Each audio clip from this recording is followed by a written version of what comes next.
Hello friends, आपका बहुत बहुत स्वागत है। आप लोग कैसे हैं? आशा है आप लोग बहुत ही अच्छे होंगे। तो लुसेंट सामान्य ज्ञान जीके को जो है आगे बढ़ाते हुए आज हम लोग फिर से जो है इंडियन पॉलिटी में जो है आपके 6 यानी देशी रियासतों का जो है भारत में विलय और 7 जो है संघ और जो है उसका राज क्षेत्र, इसमें बहुत ही कम क्वेश्चन बन सकते हैं।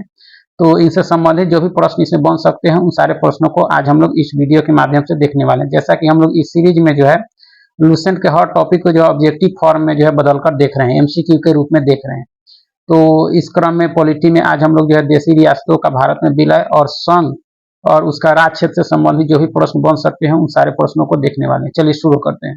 अगर आप चैनल पर नए हो तो चैनल को लाइक और सब्सक्राइब जरूर करें। तो देख सकते हैं सबसे पहला प्रश्न है कि देशी रियासतों को जो है भारत में मिलाने के लिए जो है किसके नेतृत्व में जो है रियासत विभाग बनाया गया था? किसके नेतृत्व में रियासत विभाग बनाया गया था?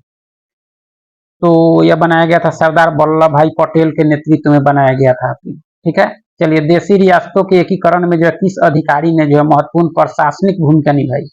प्रशासनिक भूमिका किसने निभाई? आपके ऑप्शन है B R Ambedkar, C Rajagopalachari, B P Menon, Subhas Chandra Bose. किसने? तो बीपी मेनन ने निभाई थी। किसने? बीपी मेनन ने प्रशासनिक भूमिका आपका। ठीक है। जूनागढ़ रियासत का भारत में विलय किस आधार पर हुआ? जूनागढ़ रियासत का जो है भारत में विलय किस आधार पर हुआ? जूनागढ़ जनमत संग्रह के आधार पर हुआ था। ठीक है। हैदराबाद रियासत का जो है भारत में विलय किस माध्यम से किया गया? हैदराबाद रियासत का जो है भारत में विलय किस माध्यम से किया गया? तो हैदराबाद का जो है पुलिस कार्रवाई के आधार पर जो है उसको मिलाया गया था आपका। ठीक है। जम्मू कश्मीर का भारत में विलय किसके माध्यम से हुआ? जम्मू कश्मीर का जो है भारत में विलय किसके माध्यम से हुआ? तो विलय पत्र पर हस्ताक्षर करके जो है जम्मू कश्मीर को भारत में मिलाया गया था आपका। ठीक है। रियासतों के विलय के समय भारत में कुल कितनी देशी रियासतें थी?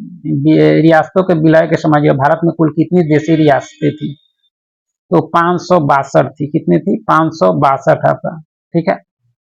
इंस्ट्रूमेंट ऑफ जो है एसेशन विलय पत्र का जो है संबंध किससे है आपका? तो रियासतों का जो है भारत में विलय से विलय पत्र का आपका, जो विभिन्न आधारों पर जो है विभिन्न रियासतों को भारत में मिलाया गया आपका। देशी रियासतों के एकीकरण को किसने जो है भारत का बिस्मार्क कहलाने का कारण बनाया आपको? तो यह सरदार वल्लभ भाई को भारत का बिस्मार्क कहा जाता है, यानी भारत का लौह पुरुष कहा जाता है। देशी रियासतों के एकीकरण के कारण इनको यह उपाधि मिली है आपको।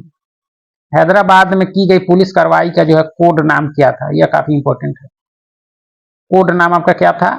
तो ऑपरेशन पोलो था। क्या था? ऑपरेशन पोलो। ठीक है। चलिए आगे है कि देशी रियासतों को भारतीय संघ का हिस्सा बनाने में जो है सबसे महत्वपूर्ण भूमिका किसकी थी आपकी? तो सरदार वल्लभ भाई पटेल और बीपी मेनन की थी। इन दोनों का जो है काफी योगदान था आपके देशी रियासतों को एकीकरण में आपका। उसके बाद आपके संघ और उसका राज क्षेत्र से संबंधित प्रश्न है। भारत को जो है किस रूप में वर्णित किया गया है? भारत को किस रूप में वर्णित किया गया है संविधान में? तो राज्यों का संघ कहा गया है। क्या कहा गया है? राज्यों का संघ। वर्तमान में भारत में कुल कितने राज्य हैं? तो 28 राज्य हैं और 8 केंद्र शासित प्रदेश हैं। भारत में केंद्र शासित प्रदेशों की संख्या आपके 8 है। ठीक है। भारत अर्थात इंडिया राज्यों का संघ होगा किस अनुच्छेद में कहा गया है? यह अनुच्छेद जो है आपके 1 में कहा गया है, यानी कहा गया आपका। ठीक है।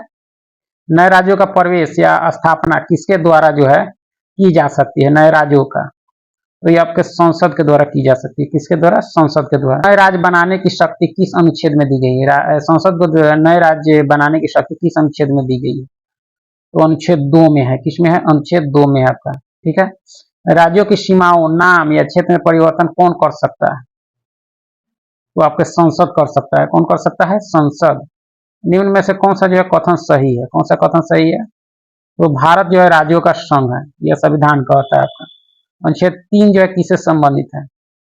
3 आपके राज्यों का पुनर्गठन से संबंधित है। राज्यों का पुनर्गठन अनुच्छेद 3 में है।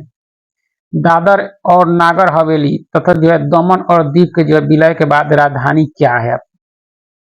तो दमन है आपका। क्या है? दमन है आपका। ठीक है। तो इतना ही प्रश्न से